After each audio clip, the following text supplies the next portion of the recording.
Now we have some background information. The start of the South African apartheid in 1948 marked the beginning of legal inhumane segregation of blacks and whites of the country of South Africa. The Defiance of Unjust Laws campaign was mainly developed by the African National Congress, which was the ANC, to try and stop apartheid. More specifically, the campaign used large-scale national non-cooperation to target laws enacted by the South African government that the ANC deemed unjust.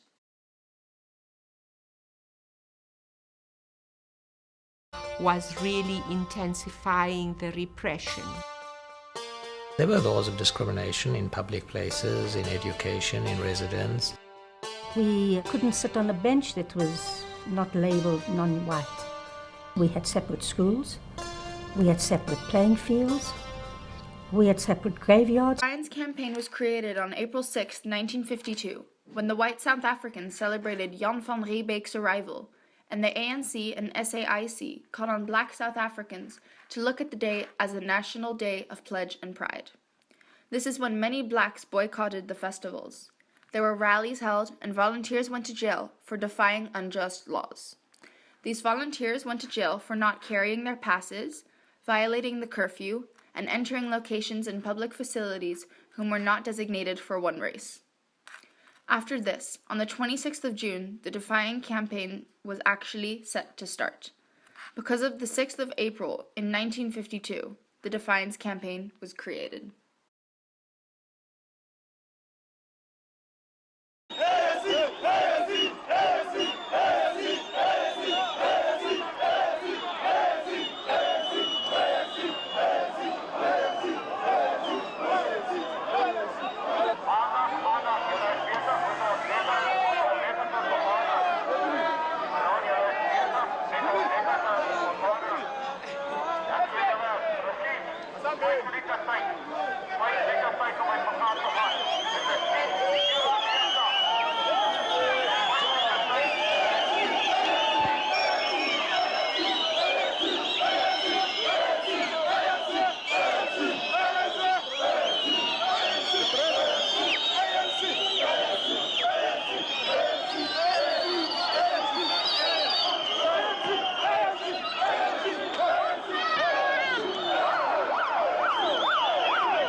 The National Party has been arresting ANC leaders as well as those sacrificing their lives to incarceration for the freedom of their race. They make their arrests under the Suppression of Communism Act of 1950. The leaders of the ANC are often put on trial under high charges of treason and proven guilty with statutory communism, which in South Africa was used to convict anyone going against the current governmental status.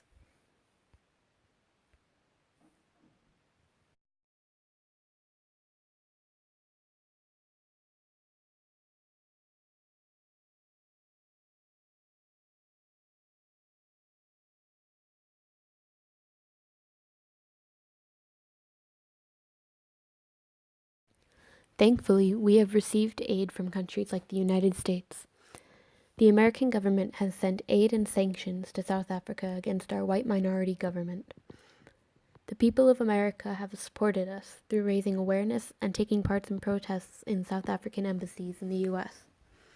These protests have been occurring globally as well as the stopping of trade with our torn country until the apartheid has come to an end. Television news images of the violent struggles to end apartheid in South Africa captured the attention of Americans in the 1980s. They also galvanized support for the U.S. anti-apartheid movement. Challenging apartheid in South Africa became a logical next place to go. Former U.S. Congressman Ron Dellums was one of the leaders of the movement. He worked to expose the plight of South Africa's blacks, along with the injustices carried out by the white minority government. Dellums introduced anti-apartheid legislation in Congress, banning trade and investment in South Africa, and also led many demonstrations in which ordinary people and many celebrities were arrested. They went out there to put themselves on the line to say, look, if South Africans could be beaten and jailed, the least we could do is go out there and experience some discomfort ourselves and be one with our sisters and brothers in the struggle to liberate them. Howard Dotson, director of the Howard University Library, remembers protesting with his son outside the South African consulate in Atlanta. The anti-apartheid activities in the United States actually reverberated around the world, leading other people to develop their own demonstration activities. And that probably was as critical to the overthrow of apartheid as anything else that was going on.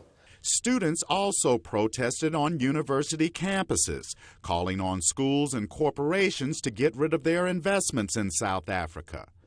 Nelson Mandela's granddaughter, Taquini, says the U.S. anti-apartheid movement and others helped turn international opinion decisively against the apartheid regime.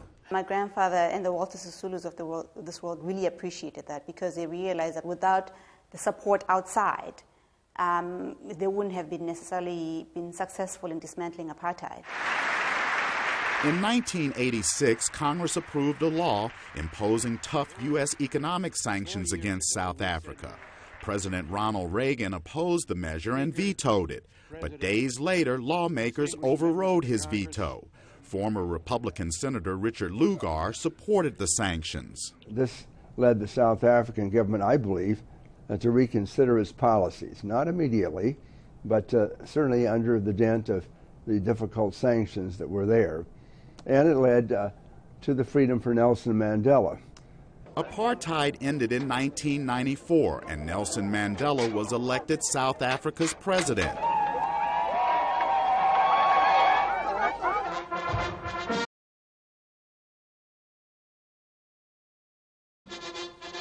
During a state visit to Washington, he thanked Americans for their support. You have no idea how your involvement in the anti-apartheid struggle in our country actually helped to facilitate the transformation. Ron Dellum says the greatest reward of his anti-apartheid work came during a meeting with Mr. Mandela. Because he looked at me sort of a double take and he said, Ronald Dellums, we have heard much of you. You gave us hope. You kept us alive. And he hugged me and I broke down and cried. I would never forget that moment as long as I live. Dellum says there's no doubt the determination and sacrifice by so many in the U.S. anti-apartheid movement helped change the course of history in South Africa. Chris Simpkins, VOA News, Washington.